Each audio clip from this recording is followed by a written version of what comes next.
Magandang gabi po sa inyo lahat. Kapwa ko maisog, mabuhay ang maisog, mabuhay! Mabuhay ang may pananandigan, mamatay ang dungog, mamatay ang sinungaling, mamatay!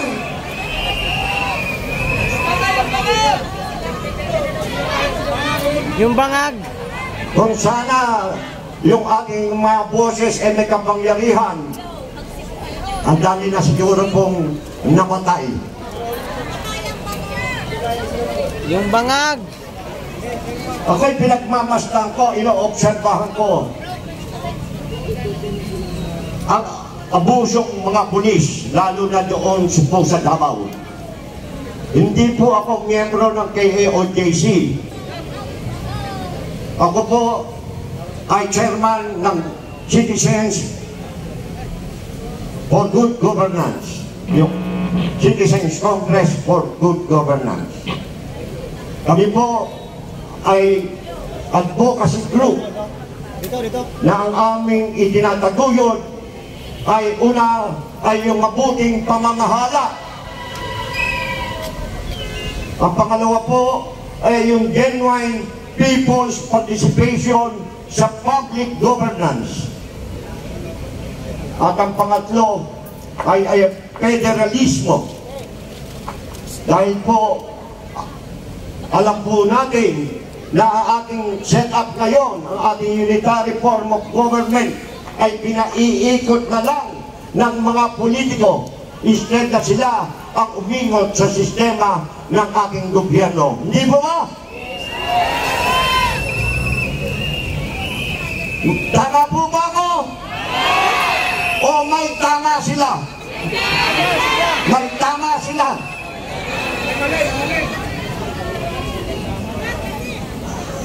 At ang pang-apat po ay gusto po namin pairalin ang Pilipinismo. Kung paiiralin po natin sa buong bansa ang Pilipinismo, sa Tagalog po ay makapilipino. Wala na po sanang makapili, kundi makapilipino.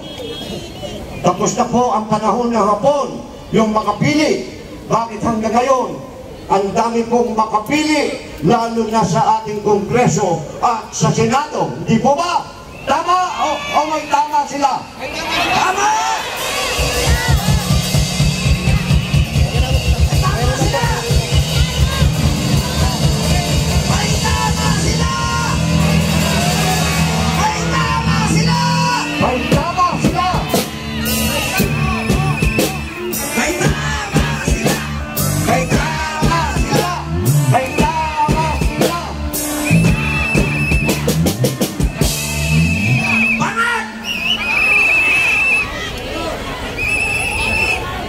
Tingnan po natin ang pangyayari.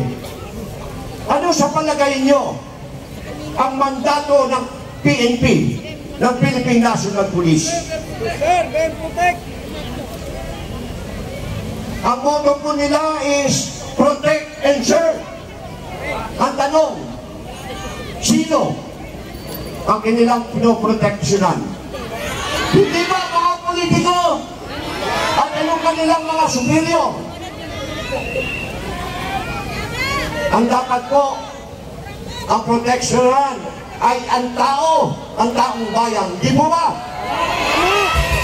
Ano ang nangyayari sa Davao? Sila ba, pinoproteksyonan ba ang taong bayan? Hindi! So, may tama sila! May tama sila! May tama sila! May tama sila! May tama sila! May tama!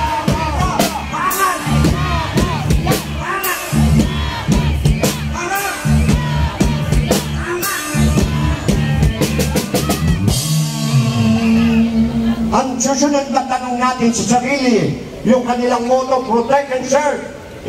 Bakit? Why? Bakit nila pinoproteksyonan ang mga politiko? Bakit sa palagay nyo? Dahil sa pera! Sa premyo! Dahil sa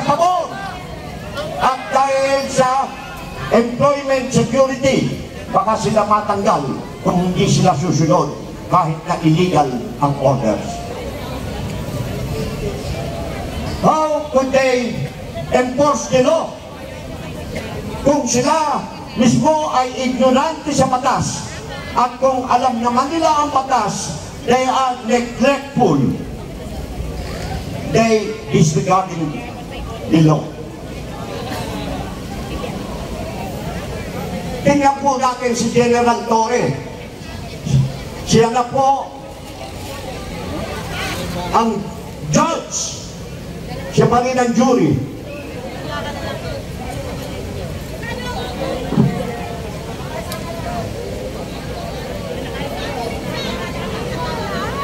Dapat ang pang-apat na mandato ng pulisya ay yung support the community. Ano nangyari sa Davao? Sinuportahan ba nila ang komunidad?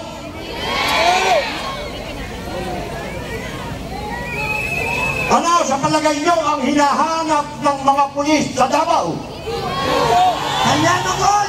Tao ba? O material na bagay? Di ba? Ang alam ko, pagka-warrant of arrest, tao ang hinahanap. At pagka-search warrant, bagay naman ang hinahanap. Bakit iyon? Ang hinahanap nila yung mga bagay, pinupusnit nila yung mga bagay. Inilalayo tayo ng kapulisan sa kanila. Tinatakot tayo.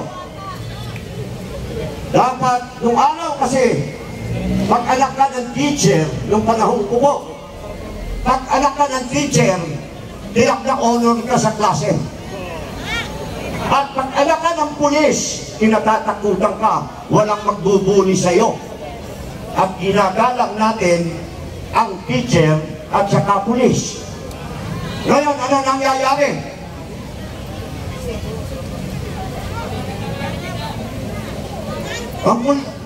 To protect the public safety, yan din ang trabaho ng pulis. Pag may pulis sa isang lugar, ang mamamayan ay hindi safety. Natatakot. Hindi po ba? Ganun po ang ginagawa nila ngayon. Ang pag-iusap ko po sana, tayo iisa ang kulay natin. Kahit po magkakaiba ang ating pinanggalingan, ang ating pinag-aralan, dapat huwag nating igalang natin ang ating pagkakaiba, ngunit ay pagkakaisa.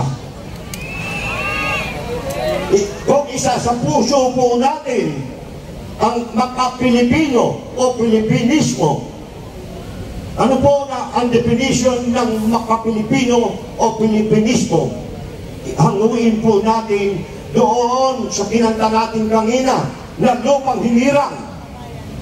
At pagkatapos natin kantahin nung tayo'y nag-aaral pa, ay sumusumpa tayo yung panatang makabayan. Hindi po ba? Natatandaan ba nyo ang huling talata ng panatang makabayan? Sa isip, sa salita, at sa gawa. Ano po naman sa lupang hinirang? Ang huling talata, ang mamatay ng dahil sa'yo. Ituloy po natin sa isip, sa salita, at sa gawa, ang mamatay ng dahil sa'yo. Iyan ang maka-Pilipino. Iyan ang tunay na Pilipino. Iyan ang tunay na mauso.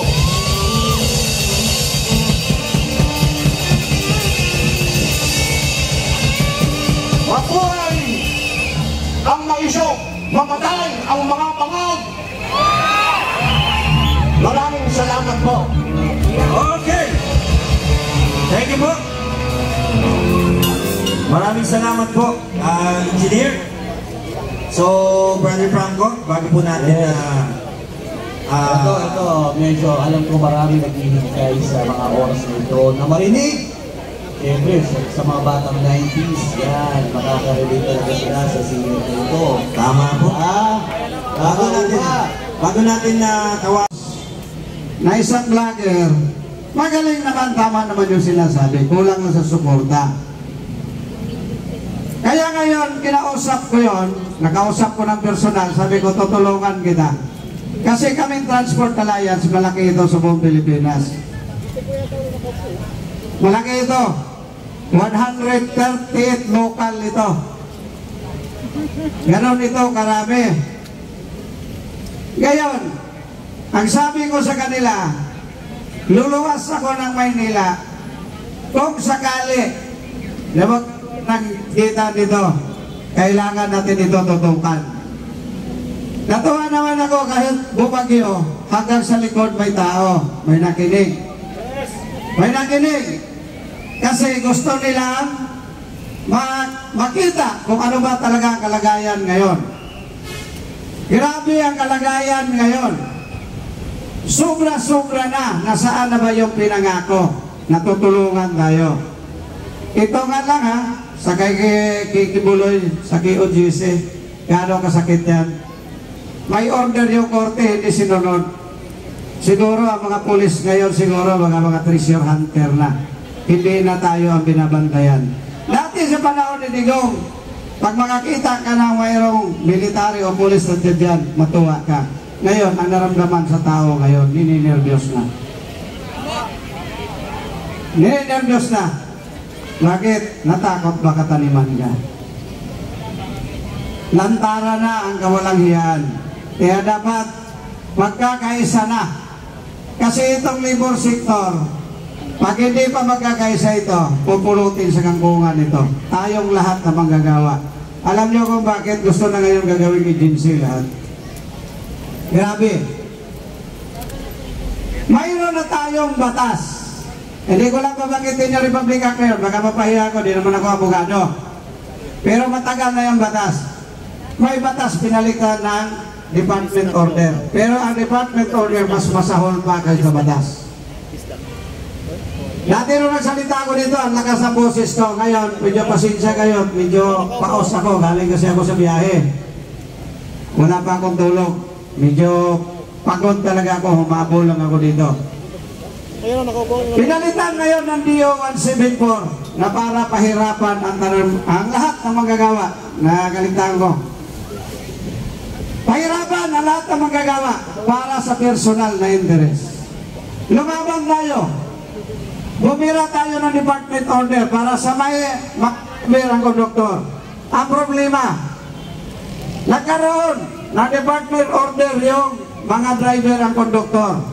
DO 118-12 naglabas din ang dole natin. Kinausap din itong mga employer. Naglabas din sila ngayon. DO 118 din. Pero ang apelido DASE para durugin yung magandang Department Order para sa naprotektahan yung mga driver-konduktor. Ito na kami ngayon, naghihingalo na. Pare-parehas na tayong lahat. Pag hindi ba tayo kumilos, baka sa sunod na araw, ultimot sinilas, wala na tayong pambili. Grabe. Sa bagay, ako sa tingin ko yung pangarap na 20 pesos ang kilo ng bigas, malapit na matupad. Naniwala kayo? Ha? Ako, naniwala ako. Malapit na matupad. Ang pangarap na 20 pesos, ang kulang sa kilo. Kaya madagdagat pa 20 pesos, matupad na ang 20 pesos na pangarap, magiging 100 na ang isang kilo. Kaya mayroon ng 80, 20 na lang ang kulang. Maraming salamat. Kaya mayroon bang magsasalita? Okay.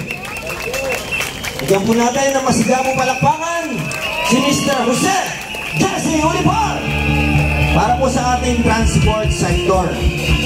Asan yung aking partner? So mga kababayan, bago po natin tawagin yung susunod nating resource speaker, meron po kaming nais na iulot sa inyo. No? Kasi po, ito si Brother Franco magsasabi. Sige, Brother Franco. Yan, mga kababayan, mga partner, at sa lahat po na nanonood ngayon, mag-update tayo as usual na lagi naman tayo nagbibigay ng kung ano-anong kapalpakan na ginagawa ng ating kapulisan ngayon sa Davao City. Pero ngayon, iba. Okay, iba ngayon.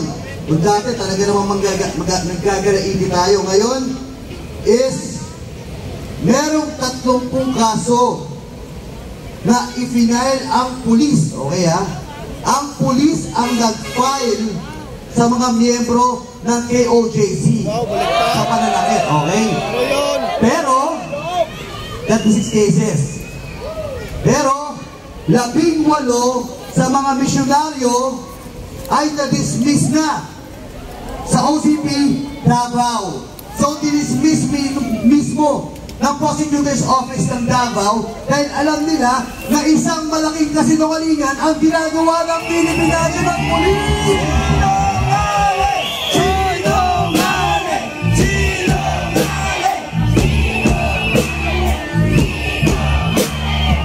Okay, gawin natin ha.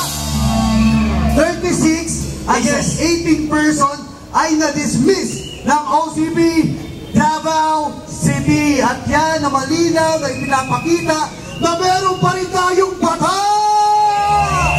Okay. Tama, Brother Franco.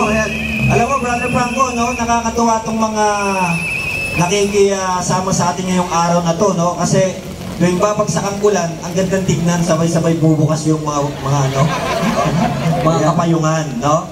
So, Brother Franco, so malinaw na meron pa po tayong batas. Buhay pa ang ating hustisya sa ating bayan. Yan, malinaw po yan.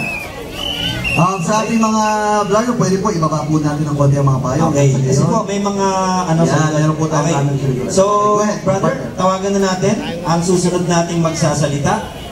Tinatawagan po natin mula sa sektor ng Citizens Congress for Good Governance ang ating suki, si Tito Engineer Ed Francisco.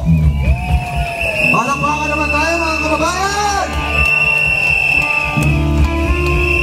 Laban kasama ang bayan!